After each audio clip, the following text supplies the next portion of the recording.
In this video I want to talk about Google Trends and what you can use it for. And you can find Google Trends at google.com/trends.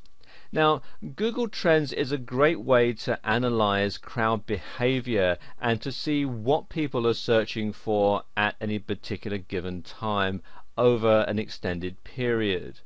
Let me just give you an example. Let's use a search term like X Factor, the talent TV show. Let's click on Search Trends. Now you can see that the pattern developed here is fairly consistent. Interest starts to build as the show is trailed, and then after the winner is announced it drops off and it's fairly flat again until the next year. And as I move along here you can see that the troughs and peaks get more pronounced, mainly because over the years more people start to get broadband internet access and internet enabled cell phones, which means that they can search more often. And you can also see at the bottom here there's a news reference volume. You can see what's being written about the X Factor all the way along.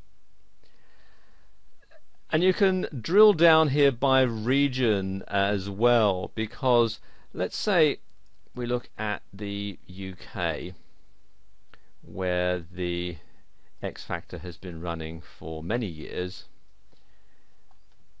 and you can see here search volume goes up fairly regularly, and then you've got more news items and so on here. But if we switch that to the United States,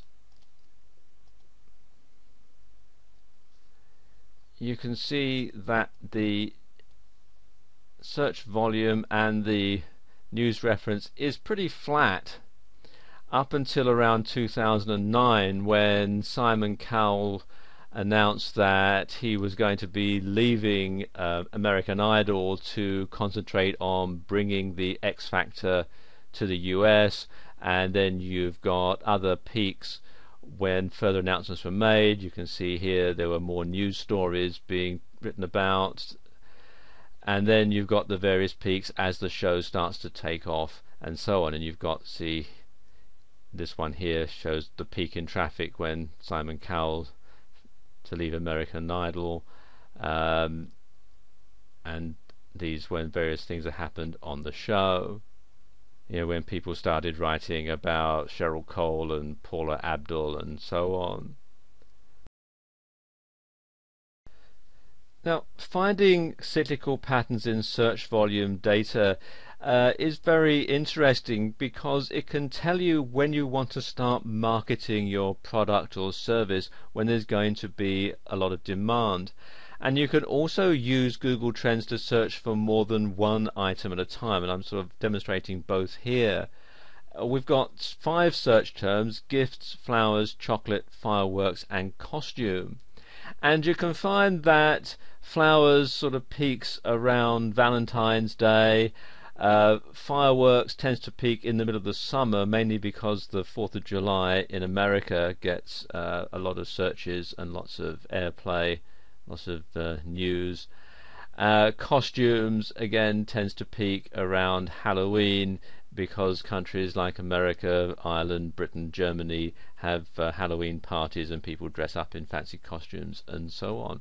But you can also use this to analyze trends and show where your product or service might be better aimed at a specific place at specific times of the year. Now, let's say we change this. Let's say I look at the search volumes for India, for example.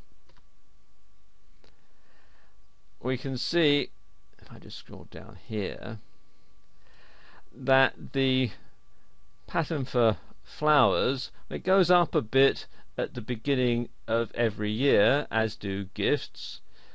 But also you notice here that fireworks tends to peak around the end of the year, when people buy fireworks for Diwali, as do chocolate. That's the beginning of the year as well, and so on. So you can use this data to tailor product launches or to tailor campaigns aimed at specific markets at specific times of the year. Have you ever wondered how popular something is compared to something else? Well, search volume is a great indicator. Now, if we compare Google, Yahoo and Bing, for example, we can see the cultural shift over time in online searching. In fact, we can even pinpoint the month, and you can see right here where Google, and again here, where Google overtook Yahoo in terms of search popularity. You can also see that Bing is just a small line on the graph because it's so new, but you can also see that it got popular when it was first launched, but it's flatlined ever since. So in short, there are many different ways that you can use Google Trends to mine search data to do better research, and these are just a few examples to get your creative juices flowing.